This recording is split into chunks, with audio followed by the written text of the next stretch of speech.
Nam-myoho Renge Kyo, Nam-myoho Renge Kyo, Nam-myoho Renge Kyo, Nam-myoho Renge Kyo. Science has sent orbiters to Neptune, eradicated smallpox, and created a supercomputer that can do 60 trillion calculations per second.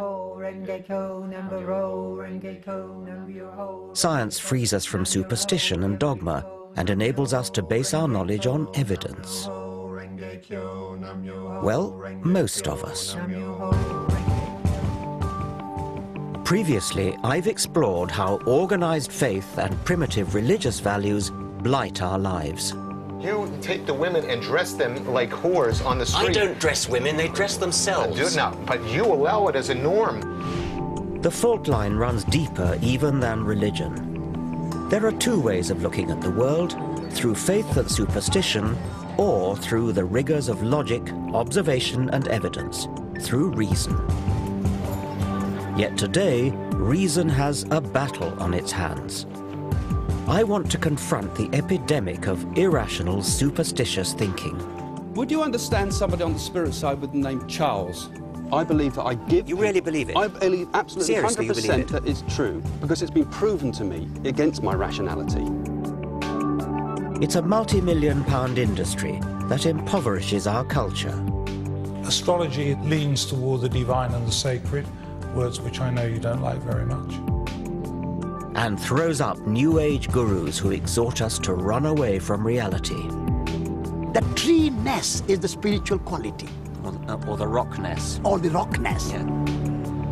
As a scientist, I don't think our indulgence of irrational superstition is harmless. I believe it profoundly undermines civilization. Reason and a respect for evidence are the source of our progress, our safeguard against fundamentalists and those who profit from obscuring the truth. We live in dangerous times when superstition is gaining ground and rational science is under attack. In this program, I want to take on the enemies of reason.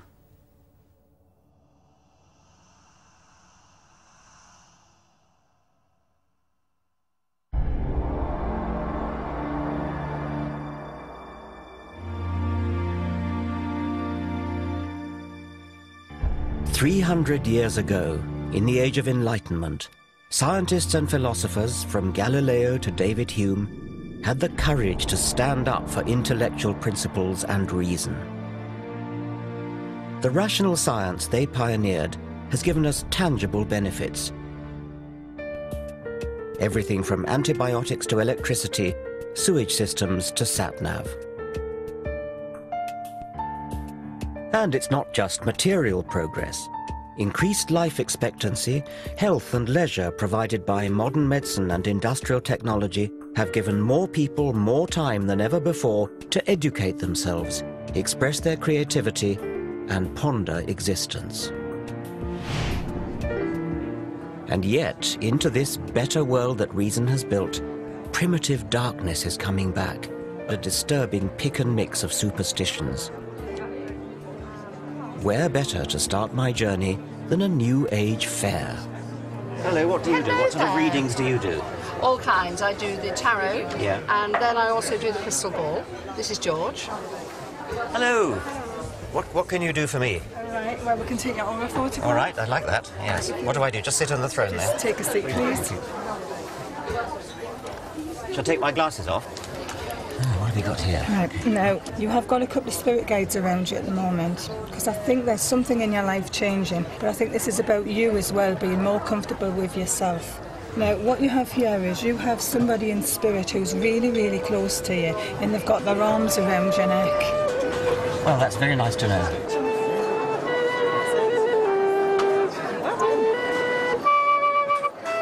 All these people reap the rewards of science and reason, but many here revel in a foggy suspicion of scientific thinking. Okay, so you could teach me how to use my psychic energy. Yes. Is that the idea? Yes. You can rely much better on that than on your head. Irrationality is woven into the fabric of modern life. We unthinkingly indulge unscientific delusion. I'm the rather schizophrenic Gemini. Aquarius. Pisces. Astrology is so pervasive that just about everyone has been indoctrinated with the alleged character of their star sign. They're fiery, a bit unreliable, they love traveling, they're very expansive, they're quite spiritual. Loyal, spend too much money, good leader. They can be a bit moody, swinging one way and the other. They can be very bubbly 1 minute and then a bit down, and you never know what you're going to get with them, my husband says.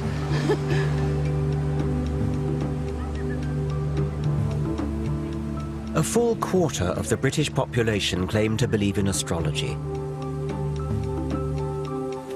That's more than believe in any one of the gods touted by religions. Day in, day out, astrological horoscopes get far more newspaper column inches than science. Amusingly, it falls foul of our modern taboo against lazy stereotyping. How would we react if a newspaper published a daily column that read something like this? Germans, it is in your nature to be hard-working and methodical, which should serve you well at work today. In your personal relationships, especially this evening, you will need to curb your natural tendency to obey orders. Chinese, inscrutability has many advantages, but it may be your undoing today. British, your stiff upper lip may serve you well in business dealings, but try to relax and let yourself go in your social life. And so on through 12 national stereotypes. Of course, the astrology columns are not as offensive as that, but we should ask ourselves exactly where the difference lies. Both are guilty of facile discrimination, dividing humanity up into exclusive groups based on no evidence. So now I want to find out how those who trade in such irrational nonsense can possibly justify what they do. This is a map of the cosmos with London in the very centre.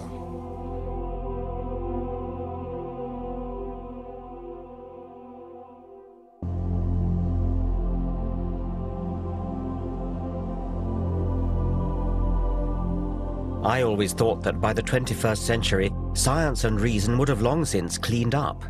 And yet every day of the week, we're encouraged to retreat into the fog of the superstitious past. Astrology is a primitive belief system made into elaborate pseudoscience. It arrogantly makes humans the focal point of the universe. The movement of planets is supposed to signify petty developments in our career or love life. It was developed in the 2nd century AD by the philosopher Claudius Ptolemy and has not moved on since, despite the discovery of new planets and despite a shift in the Earth's rotational axis that has thrown Ptolemy's zodiac out by 23 degrees. You could ask a question. You could say, who has stolen my money? It never made sense when it was first invented, and it makes even less sense now. Read it off as though you mean they get it right. Do you think there's an actual physical influence of the planets that somehow beams down and influences us, people?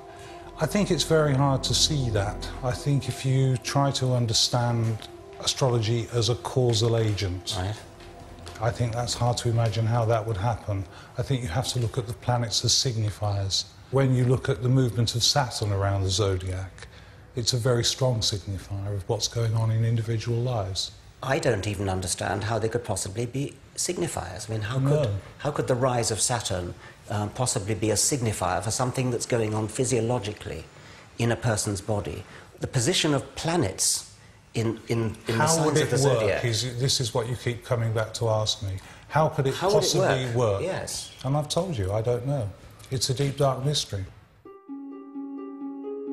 What isn't a deep, dark mystery is why the trite vagaries of newspaper horoscopes seem to chime with readers.